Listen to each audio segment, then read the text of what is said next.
La crise qui prévaut au sein de la société gabonaise de transport Sogatra depuis plusieurs années est loin de prendre fin. Malgré les salaires impayés qui vont à plusieurs mois déjà, l'ambiance de travail actuelle à la Sogatra ne semble guère garantie des lendemains meilleurs,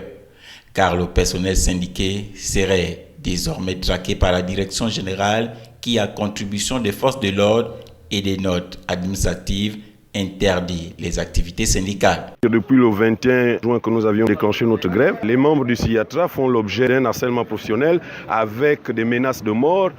Déjà moi particulièrement, le directeur général ne s'est jamais gêné de dire à qui veut l'entendre, qui fera de ma peau ses chaussures, et que là encore, à chaque fois nous voulons nous exprimer, il profite du pouvoir public et comme il le chante également à qui veut l'entendre, qu'il a la bénédiction du Premier ministre, qu'il n'en a rien à foutre de nos droits et que là, à travers cette note qui effectivement vient, selon lui, dissoudre le collège des délégués, également les membres, les syndicats en même temps,